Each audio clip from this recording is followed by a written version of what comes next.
Hey everybody, Scout Crafty here again. Mishmash Monday. We have a great show planned for you today. A lot going on, so without any further ado, let's get straight to it. Okay, first up, do you remember on Friday we had Guess It Friday, and we had a kind of a challenge to try and guess how many of these little tacks or brass tacks or brads are in this container here.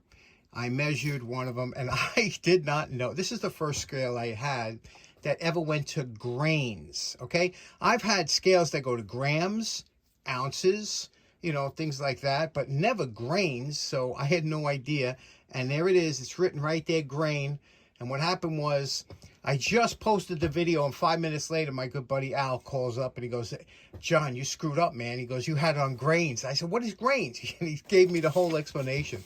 But in my defense, in the instructions, which this is scale, is a good scale, but you know, there's nothing that says anything about what they are. This is the only thing it says.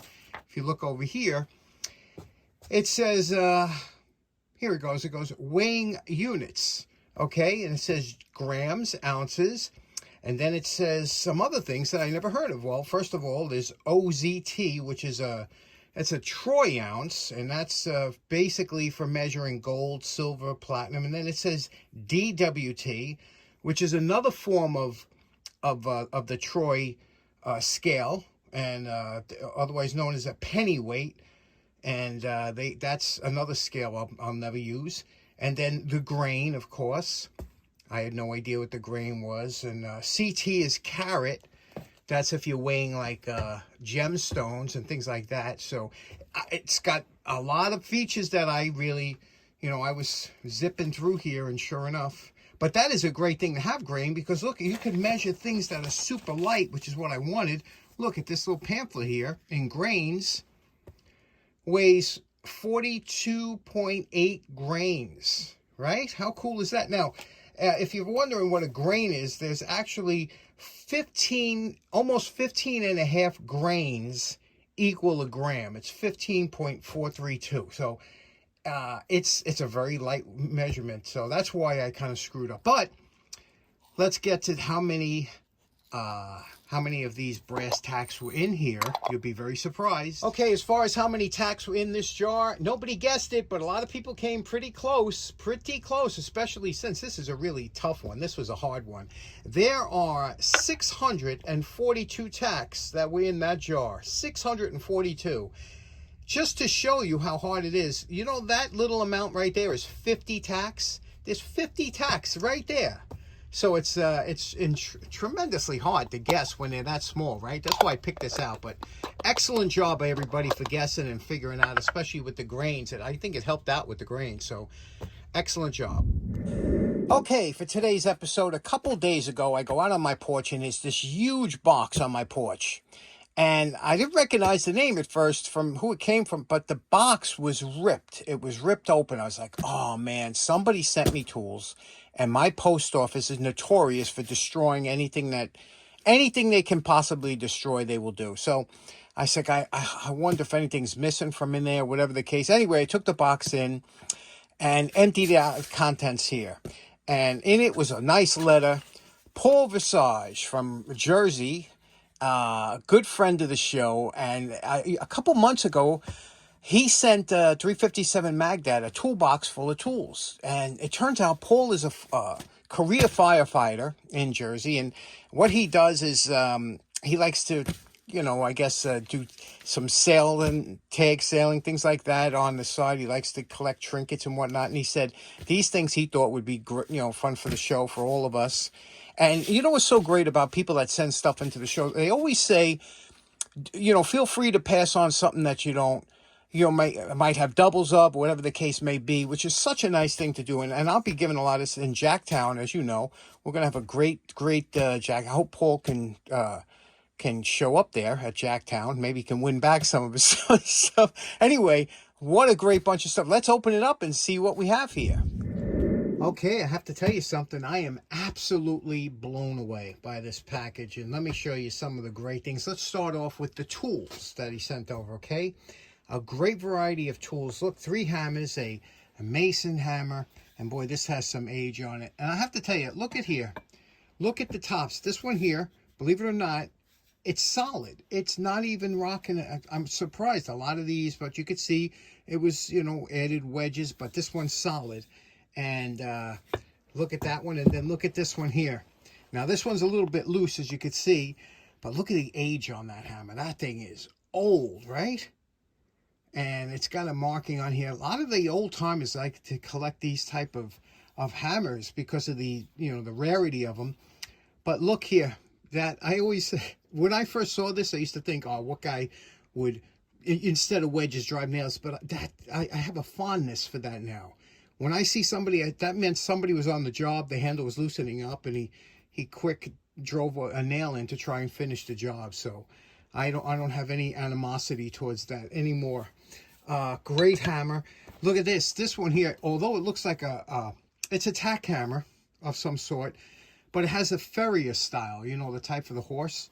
But look at that petite handle on here.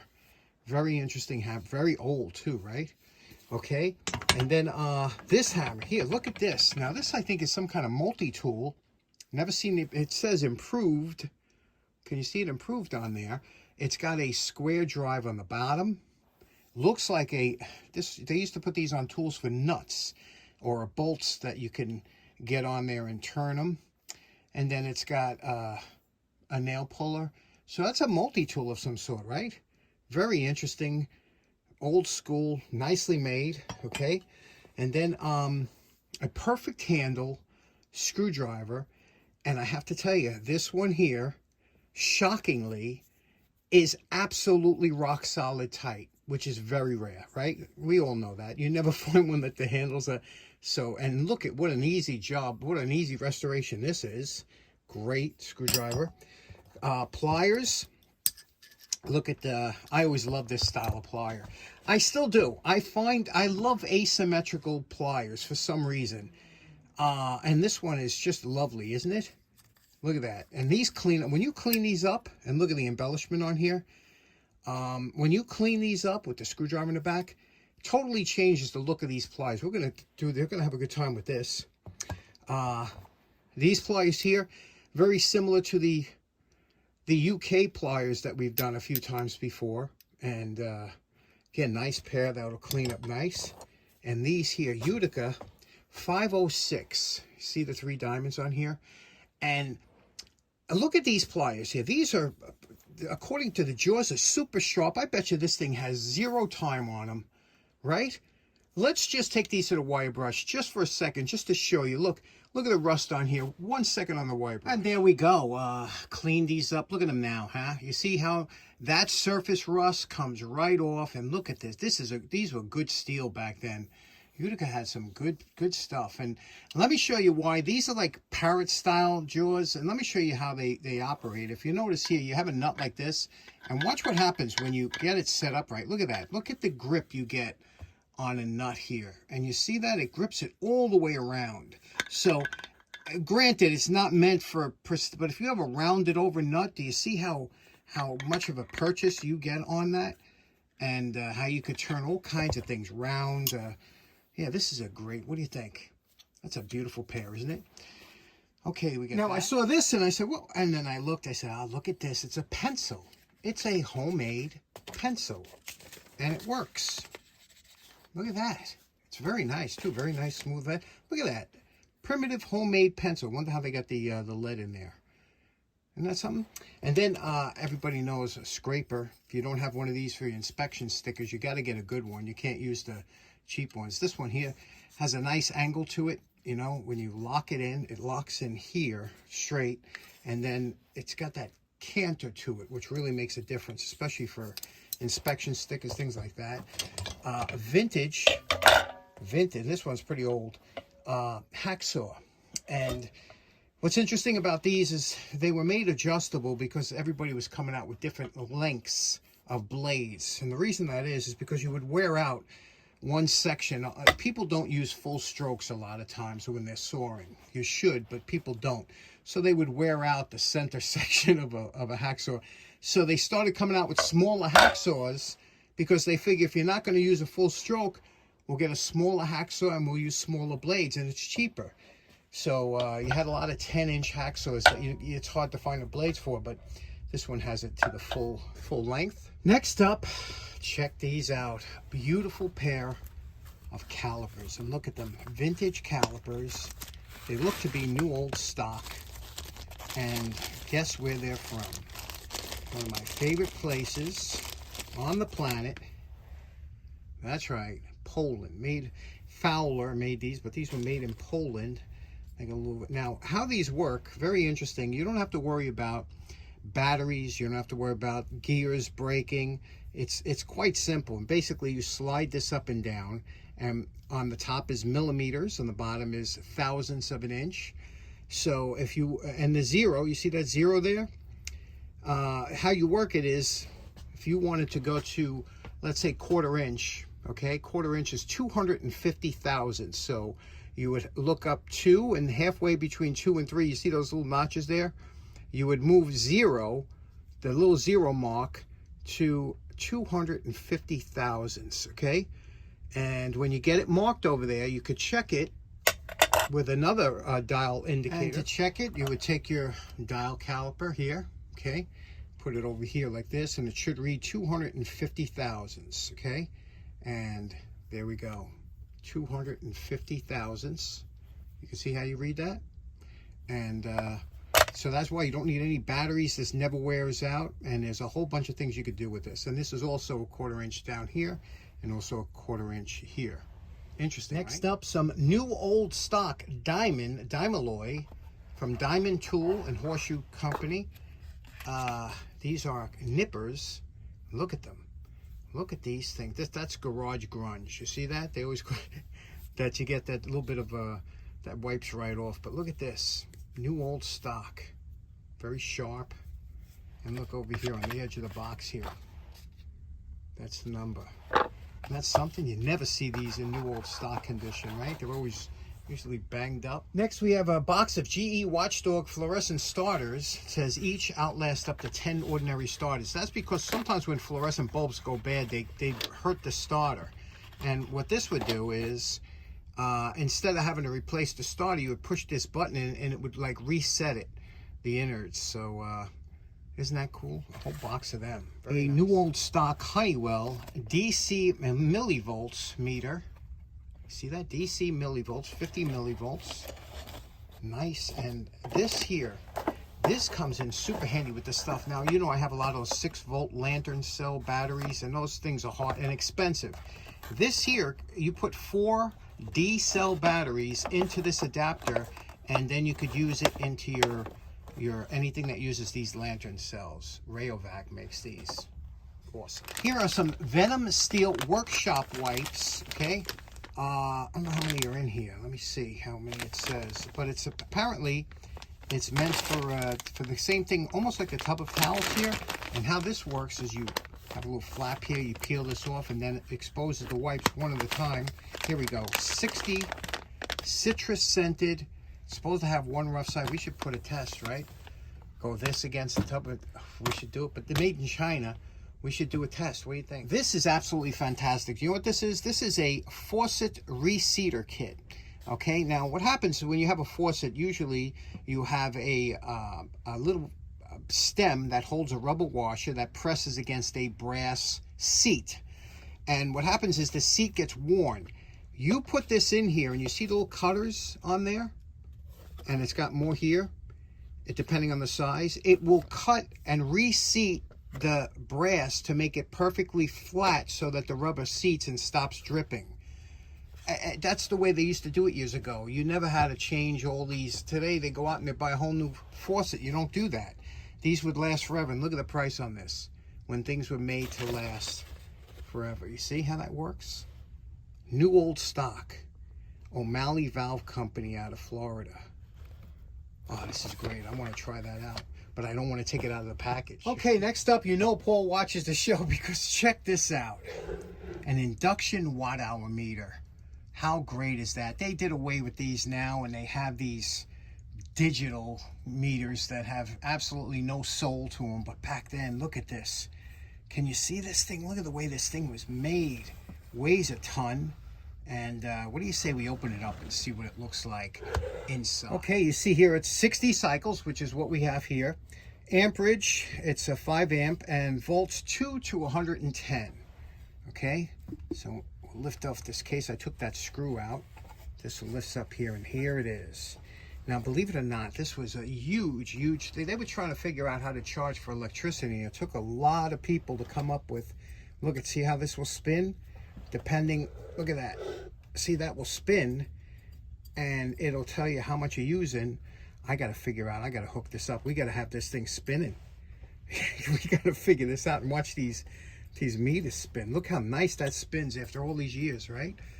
And look at these big connectors.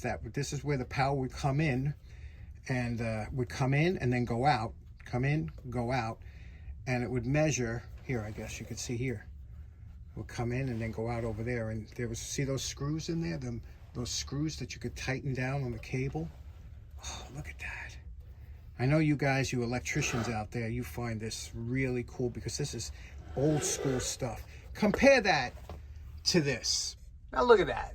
There's no personality in that thing. And then next up, look at this. Look at this. This is driving me insane how beautiful this thing is. Thomson, a static voltmeter, General Electric Company, Schenectady, New York. Unfortunately, I think the glass was intact when he sent it. It was double boxed and wrapped in bubble wrap, but the glass was broken. So, but this is easy to cut another piece of this glass. But look at this. Can we look at this? Can we appreciate it? And man, now the first thing we're gonna have to do is let's pop off the top of this to see if the rest, because that glass there's probably a couple shards of glass in there, and if we're gonna try it out, which would be crazy to try this out, but if you're gonna try it out, you have to make sure the glass is out of there. So let's pop off these screws and see what makes this baby work. Okay, there are 6 screws that held this on here. Last screw, and let's take this. Okay, comes right off, and that's where the glass went, you see? So it's easy to replace that glass. You just got to cut it to that shape. But oh wow, look at that.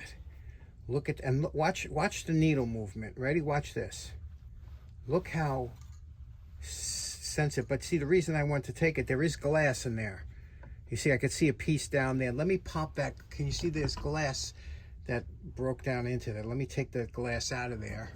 Okay, you could see I was able to dig out enough pieces. That's the actual plate, and you could trace that, so I'll save that glass. But that's all the pieces of glass. There was 5 pieces of glass. I want to make sure so that if we do plug it in, that it doesn't bind up on anything. And as you can see here, I don't want that needle binding up. You see that needle here? And so let's hook it up and see if this thing still works. Now here's where it gets a little bit tricky. If you notice, here's the hookups here. You see on the left here? And there's 2 hookups here. Okay, I don't know why there's 2 there, but there's 2 on this side too. Can you see that? 2 on this side. Now the difference between these and the other side, this side here, they have like a Bakelite, so I guess you could touch it without getting shocked. And this seems like it's, does that mean that this side is hot and that side is neutral? Or is, and this one says 125 volts over here. See, it says 125 volts. Can you see that? 125 volts. So do you put one hot, one neutral? So I wish there was only 2 hookups. It'd be a lot easier. There's 4, so it's kind of, it could be either way. So I'm going to pull off this cardboard here, and we'll see what's under that. Something interesting. This plate here, although it's cardboard, you could read what it says. You see, it says November 3rd, 1896, 1890, October 1899, and June 1902 with the patent dates on here. But there's metal behind it. You see, a piece of metal behind it. So now we can see if these things are connected somehow. Okay, so here's the deal. You see the binding post on this side? When I touch the 2 leads here, I have it set for continuity. When I touch these 2 leads, I get nothing, right? Nothing. When I touch these 2 leads, I do get a reading across the ohms, and I get a reading of 1580, right? No, let me see what I get here. 1680 ohms out of these 2. And so I don't even know. I'm not 100% sure if this is even AC. It doesn't say AC on here. This might be an old DC meter. That's what they were using back then. I don't know. So I'm asking either for your help. I'm going to try and do some more research, but I don't want to start plugging in live wires if it's, I don't want to hurt this thing. Any help, greatly appreciated. Okay, last up, this white box. Paul had mentioned this in his letter. He said he was helping a friend clean out a barn of all kinds of antiques and cool stuff, and he says he saw this, and he says, I had to send these over to you ASAP. Check this. I already opened this. I could not believe it. Are you ready? Can you see what it is? Let me take them out. At this. Now, for those of you just tuning in for the first time, these are light pulls from the probably late 60s, 70s, and when you had pull string lights, and these are glow in the dark. And, oh my God, look at these. How cool is this? And unbelievable. We were just talking about these, and so hard to find these days. So cool. That's just fantastic. Can't thank you enough, Paul. That is absolutely amazing. Let's see if they do glow in the dark still. Oh, yeah. Look at that. Still work. Boy, when they made, they're probably radioactive. Who knows back then, huh? How great is that? This absolutely made my day. You know, I don't know if anything fell out of that box. I don't think so. But it's just, even if just these made it here, that's a win-win, right? Okay, so in closing, special thanks, very special thanks to Paul Visage for sending that fantastic lot over. What a bunch of great stuff. Again, if anybody has any information on that meter, I do believe it's AC, and I believe it's a non-magnetic style meter from what I can find on the internet, but I'm sure some of you will have some good information for me. And we will see you again on Wednesday. Hope you have a great day. Thanks again. Take care. Bye-bye.